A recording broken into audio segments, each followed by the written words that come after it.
The Battle of the Little Big Horn, often referred to as Custer's Last Stand, remains one of the most iconic and debated events in American history.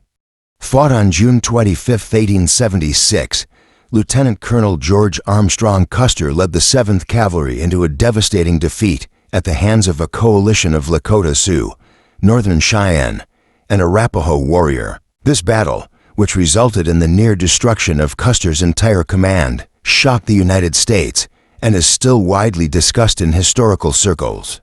For over a century, scholars have analyzed the battle, attributing Custer's defeat to his miscalculations, poor strategy, and the overwhelming numbers of Native American fighters. However, new revelations from Lakota warriors and their descendants suggest a deeper, more nuanced reason behind Custer's downfall, one that extends far beyond conventional military tactics. These revelations illuminate the cultural, spiritual, and psychological dimensions of the battle, providing a more holistic understanding of why Custer's forces were so decisively defeated. The traditional narrative of the battle often focuses on Custer's military errors, such as his decision to divide his forces into 3 separate columns and his underestimation of the Native American forces. Yet, these military blunders alone do not account for the scale of his defeat. It is important to understand that the defeat of Custer was not simply the result of superior numbers or tactical mistakes, but of a profound cultural misunderstanding. Custer's failure stemmed not only from his misjudgments as a military commander, but also from his failure to appreciate the unity, spiritual convictions, and warfare strategies of the Lakota Sioux and their allies. Custer's tactical errors in the Little Big Horn campaign were numerous. His most significant mistake was his decision to divide his forces into 3 separate columns.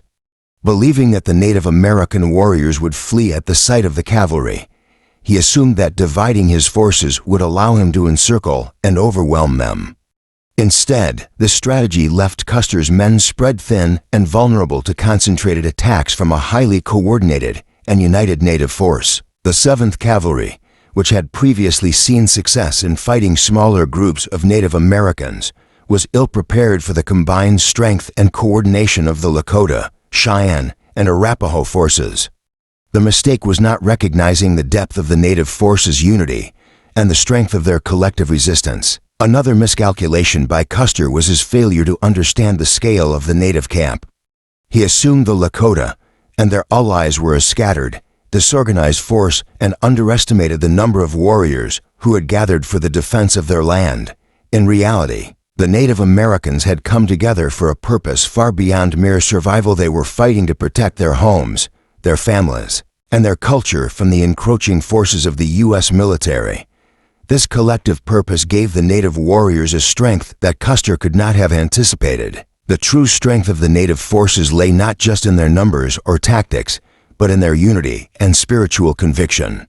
For the Lakota, the fight at Little Big Horn was part of a much larger and ongoing resistance to the U.S. government's attempts to seize their land. This battle was not merely a military engagement, it was an existential struggle for the survival of their culture, way of life, and spiritual beliefs. In contrast to the hierarchical structure of the U.S. military, the Lakota warriors operated with a fluid, decentralized form of leadership. There were no formal ranks, and decisions were made collectively by the tribal leaders and medicine men. What truly set the Native forces apart was their deep spiritual connection to the land and their beliefs. The Lakota viewed the battle as not only a physical conflict, but a spiritual mission to protect their sacred homeland. The unity of the Lakota, Northern Cheyenne, and Arapaho tribes was strengthened by their shared cultural, spiritual, and familial ties. This unity extended beyond the battlefield. These warriors fought together with a single purpose, motivated by a shared belief that they were defending the heart of their sacred territory. In this context, the battle became more than a military confrontation. It was a spiritual fight for survival, and this belief empowered the Native warriors to stand firm in the face of overwhelming odds. The warriors were guided by visions, prophecies, and spiritual leaders. One of the most significant figures in the battle was Sitting Bull, a respected Lakota leader and medicine man.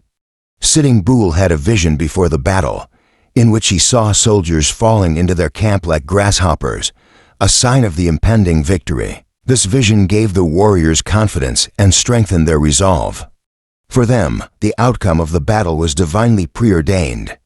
The knowledge that they were fighting with the support of the spirits gave the native forces an immense sense of purpose and fearlessness. While Custer was focused on conventional military strategy, the Lakota warriors were masters of the land and the art of guerrilla warfare.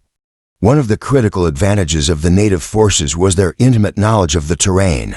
The Great Plains, where the battle took place, was not just a battlefield, it was the Lakotas' home.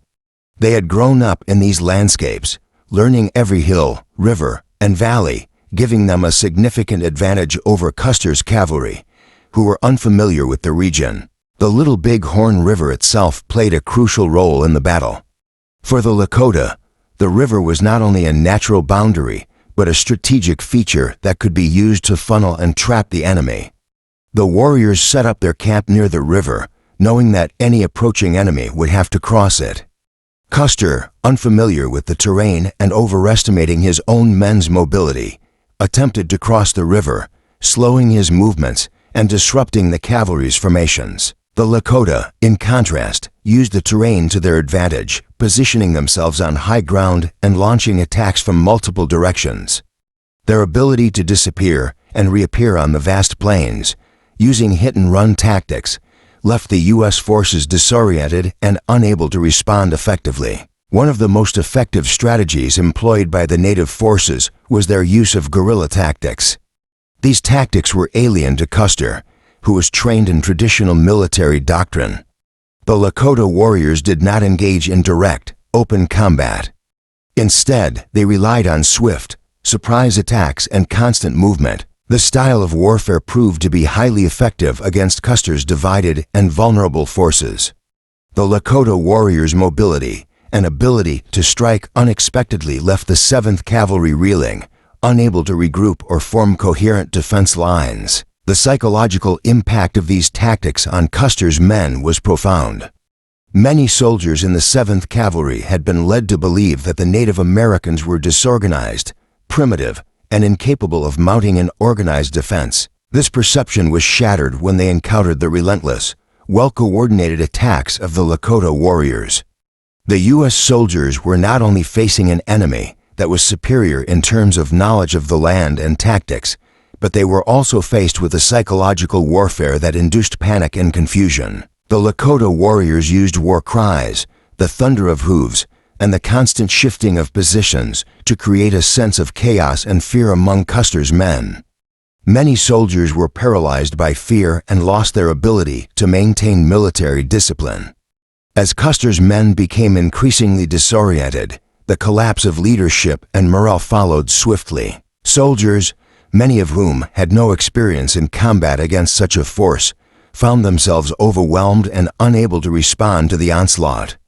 The psychological shock of facing an organized and determined enemy, coupled with the loss of leadership and discipline, was too much for Custer's men to withstand. Custer's leadership, once a source of pride for his men, began to unravel as the battle progressed. The breakdown of command was a crucial factor in the collapse of the 7th Cavalry. Isolated from his forces and unable to coordinate the battle effectively, Custer's leadership failed him at a critical moment. According to Lakota oral histories, the warriors targeted officers first, aiming to disorient and confuse the enemy. As Custer's officers were killed or incapacitated, the soldiers lost their direction and discipline. The chaos within the U.S. ranks allowed the native forces to press the attack, with little resistance left to stop them. The final stand of Custer and his men was one of desperation. Surrounded and outnumbered, Custer and his troops fought valiantly, but were eventually overwhelmed by the relentless attacks of the native warriors. The death of Custer marked the end of the battle, but it was also symbolic of the larger struggle between the U.S. government and the Native American nations. The Battle of the Little Big Horn was a profound moment in the history of Native American resistance. While historians have long focused on the military tactics of both sides, it is essential to understand the deeper cultural and spiritual forces that were at play. The victory of the Lakota and their allies was not merely a military triumph, but a powerful statement of resilience, unity, and spiritual conviction. Custer's defeat was not just the result of his strategic errors. It was a failure to comprehend the deep cultural, spiritual, and psychological dimensions of the Native American resistance. For the Lakota, the battle represented more than just a defense of their land. It was a fight for their way of life, their sacred beliefs, and their very existence as a people. Understanding this context gives us a deeper and more respectful appreciation of Native American history, one that honors their resilience and their fight for survival.